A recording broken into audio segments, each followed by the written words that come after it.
मुंड मुंडाए तीन गुण, मुंड मुंडाए सिर की मिट जाए खाज, खाने को तैयार मिले लोग कहे महाराज महाराज।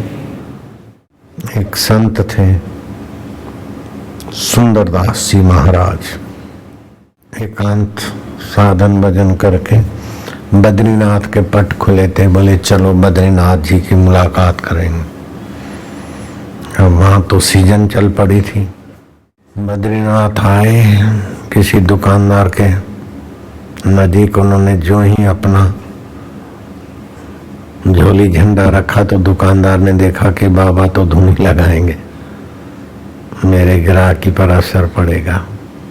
दुकानदार समझदार था, बहुत नम्र होकर हाथा जोड़ी करके बाबा हम लोग तो बद्रीनाथ की यात्रा पर ही जीवन निर्वाह करते हैं, आप इधर लगाएंगे तो मेरी गिराकी पे फर्क पड़ेगा और अभी ये सीजन है महाराज, बुरा नहीं माने। ये वो खूब गिड़गिड़ा के महाराज का वहां से झूली झंडा महाराज उठाए, इधर उधर आगे गए तो देखा कि एक बड़ा बरामदा है, बढ़िया बंद मकान, बरामदा खाली, बैठे वहीं धुनी लगा दी।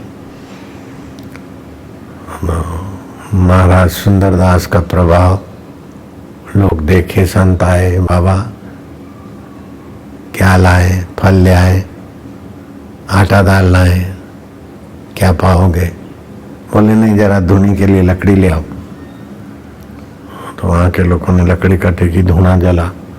अब आलीशान बंद मकान के बरामदे में धुआं, इतने में फौजी आ गए। अरे ये क्या मचा रखा है, ये तो राजा साहब की कोठी है। उत्तरकाशी में राजा साहब रहते थे, राजा साहब नरेश, और बद्रीनाथ भगवान के प्रभारी थे इलाके के। वही पहले पूजा करके अभी रानी साहबा के साथ इधर आएंगे, पट खुले। हम 2 दिन से सफाई करने को लगे थे, हम जरा सा इधर गए और कब्जा कर लिया। राजा साहब आएंगे और उनके सैनिक तो धड़ धड़ धड़ ये मुंडियां कट जाएगी भक्तों के बाबा की। बाबा ने कहा हम तो आज का दिन इधर ही रहेंगे। बोले राजा साहब अपनी रानी के साथ इसी कोठी में रहने वाले, तो इतना झमेला कैसे, इधर आप कैसे रह सकते हैं? बोले कैसे भी हम रहेंगे, जाओ, राशन तो यहीं लगेगा, धुना यहीं रहेगा। संत का प्रभावशाली जवाब सुनकर अड़ियल फौजी भी थोड़े सिम गए और जाकर मंत्री को बताया, और मंत्री ने रावत को बताया। रावत माना मुख्य पुजारी बद्रीनाथ का, उनको रावत बोलते। वो भी बड़े गुस्साए। राजा और रानी साहबा को लेके जब उनके बद्रीनाथ विश्राम स्थल पर आए तो रावत सुंदरदास को सुनाने के लिए जो कुछ शुरू हुए तो राजा ने उनका हाथ पकड़ा, संकेत कर दिया चुप रहो, मैं ही पूछता हूं। राजा ने कहा कि महाराज श्री, मैं आपके विषय में कुछ जानना चाहता हूं, आपका परिचय दो।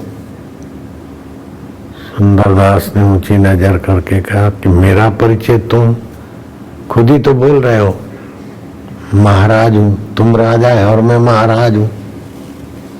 मेरे से परिचय पूछने के पहले तो तुम दे चुके,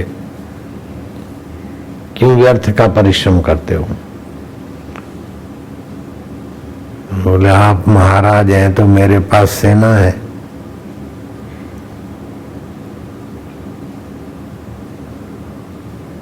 राज्य, धन, कोष, चीज, वस्तु, सामग्री। तुम्हारे पास कहाँ है? बोले जिनके हृदय में भगवान की श्रद्धा है, वो पूरे विश्व में जहां भी है हम जाएंगे तो वो मेरे सैनिक हैं।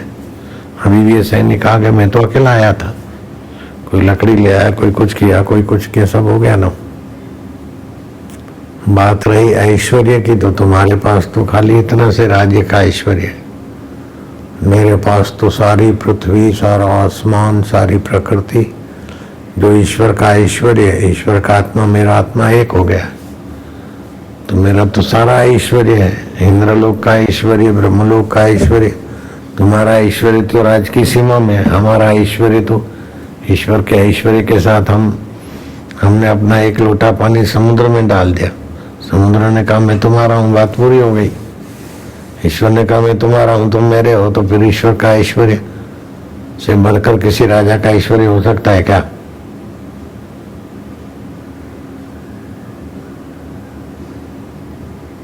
आग बबूला हुए फौजी,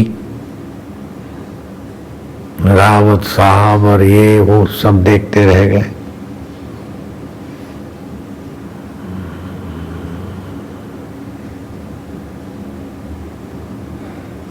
राजा ने देखा कि तुम कोई महान संत है, इनका अपमान करना अपनी तबाही करना है और इनका सम्मान करना अपने को आबाद करना है।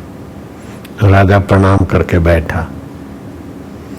सुंदरदास ने कहा, राजा बाहर से तो राजा दिखता है लेकिन बहुत दुखी है, और जो भीतर से जितना खोखला होता है उसको उतना ही बाहर से सेना चाहिए, पद चाहिए, वस्तु चाहिए, सत्ता चाहिए। ये तो मानते हो बात?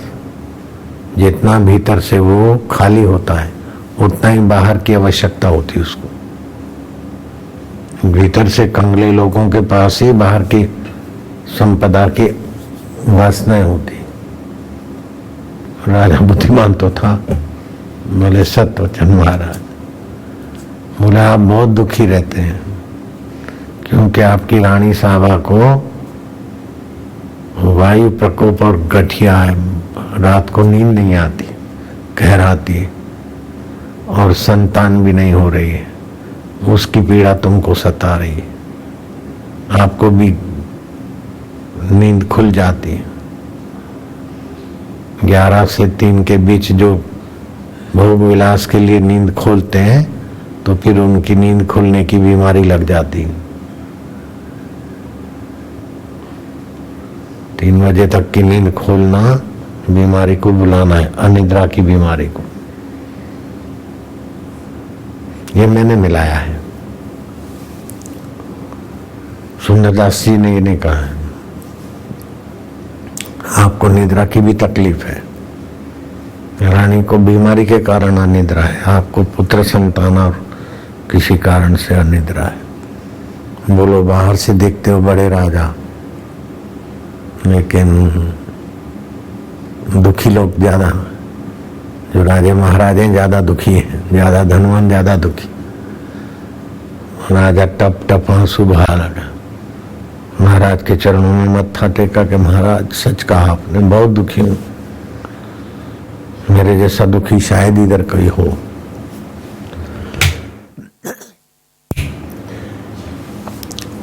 अपने अनुचरों को तो अलग कर दिया, फिर हृदय की बात सुनाई। राजा भी चालाक थे, दिल की बात सुनाने के लिए पहले सबको भगा दिया, फिर रोया।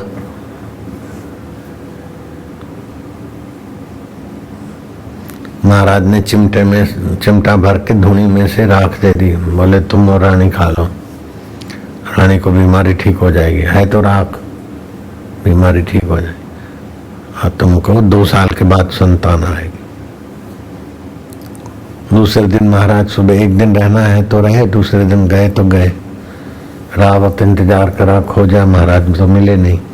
5 साल के बाद वो महाराज को देखा, महाराज का चित्र बनाया। अभी भी बोलते हैं कि वो जो रावत मुख्य पुजारी परंपरा की ऑफिस है उसमें सुंदरदास का चित्र लगा है, मार्बल का, जो भी बनाया होगा।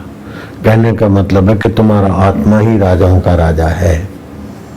उस आत्मदेव का ध्यान करो सोते समय, ओम ओम आनंद, ओम शांति, तो वो महान राज्य मिलेगा।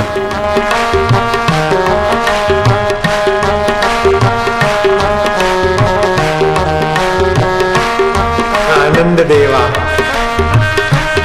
सच्चिदानंद देवा।